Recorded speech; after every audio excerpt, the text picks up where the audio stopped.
स्वच्छ कोपरगाव सुंदर कोपरगाव ही शहरव्यापी स्वच्छता मोहीम युवा नेते विवेक भैया कोल्हे यांच्या उपस्थितीत नगराध्यक्ष पराग संधान यांच्या हस्ते सुरू करण्यात आली। निवडणुकीनंतर कोणताही विलंब न करता नगराध्यक्षांनी कामाला सुरुवात करत शहर स्वच्छतेला प्राधान्य दिले आहे। या मोहिमेअंतर्गत स्वच्छता कर्मचाऱ्यांशी थेट संवाद साधून त्यांच्या समस्या जाणून घेण्यात आल्या। आवश्यक साहित्य, वाहने, सुविधा तसेच कंत्राटी महिला कर्मचाऱ्यांच्या वेतनासंदर्भातील प्रश्नांवर लवकरच ठोस उपाययोजना केल्या जातील असा विश्वास देण्यात आला। कोपरगाव नगर परिषदेच्या वतीने ही मोहीम 25 डिसेंबर 2025 ते 15 जानेवारी 2026 या कालावधीत राबवण्यात येणार असून नागरिकांनी किमान 1 तास स्वच्छतेसाठी देऊन सहभाग घ्यावा असे आवाहन करण्यात आले आहे।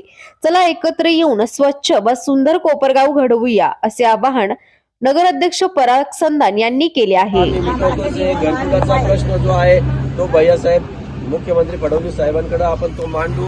त्या घरांची जी परिस्थिती तुम्ही सांगताय त्याची आम्ही 1-2 दिवसात पाहणी करतो। 15 प्रभाग आहे। नाही मला एक सांगा, 15 प्रभाग आहे, एका प्रभागाला 2 गाड्या, 2 गाड्या काही भागात आता 1 नंबर 2 नंबर ऍव्हरेज 2 धरा ना। कॉन्ट्रॅक्ट मध्ये काय म्हटलेलं आहे, त्यांनी किती गाड्या द्यायच्या? 20 ते 21 गाड्या द्यायच्या आपल्या सोडून धरून त्या। त्याच काय होईल? 15 प्रभाग आहे, ते 30 गाड्या होतात 2-2 म्हटल्या तर त्यावेळेस आपल्याकडे गाड्या आता गाड्या आल्या गाड्याच नाही। तेवढ्याच चालू आहे 19 गाड्या। अजून काय कॉन्ट्रॅक्ट मध्ये?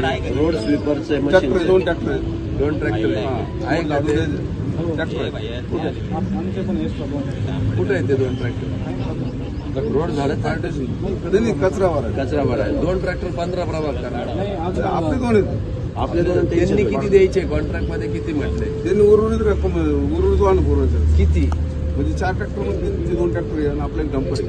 आता आहे ठीक आहे, टेंडर मध्ये किती? टेंडर कागदावर मला 21 वाहन, 21 घंटा गाड्या, रिक्षा संपल्या, रिक्षा संपल्या। 4 ट्रॅक्टर 4च द्यायचे चार. असं लिहिलंय का? कॉन्ट्रॅक्ट मध्ये 4च ट्रॅक्टर द्यायचे, 4 मध्ये होईल सगळं। कचरा वाहतूक पुढं त्याच्यामुळे बस एवढे। आणि अजून मॅन पॉवर काय पुरवायची काय नाही? मॅनपॉवर इस्टिमेंटनुसार एका बाई 9,000 स्क्वेअर मीटर झाडायचे, त्या हिशोबाने त्या महिला पुरायचे ते एका बाईचे किती द्यायचं त्यांना पेमेंट का? किमान वेतनानुसार द्यायचं। किमान वेतन किती? 230 आहे का? 230 ते झाडलं 9,000 स्क्वेअर मीटर झाडलं ते म्हणजे 9,000 स्क्वेअर मीटर आमची बाई झाडीत नाही, आम्ही कसं झाडत नाही 9,000 स्क्वेअर मीटर ते म्हणतात। त्याला फक्त हात माहिती साहेब, फक्त हात माहिती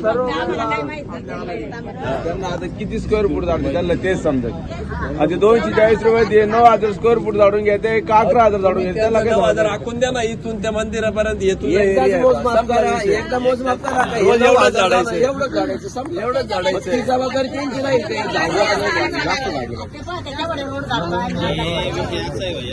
पाया कमी लावायच्या, त्यांच्याकडून जास्त एरिया झाडून घ्यायचा आणि त्यांचा 9,000 येतो, 15,000, 16,000 त्यांच्याकडून झाडून घ्यायचे आणि कमी वायात ते जास्त काम दाखवायचे, असा तो विषय। बरं काय, गरिबाच्या पोटात ताटातलं खाऊन काही भेटणार नाही, तुम्ही थोडस लक्षात घ्या। कोणता कॉन्ट्रॅक्टर काय नाही बोलून घेतो विश्वास? आधी टेंडर कॉपी द्या, टेंडर संपलेलंच येते, आधी टेंडर कॉपी द्या आम्हाला।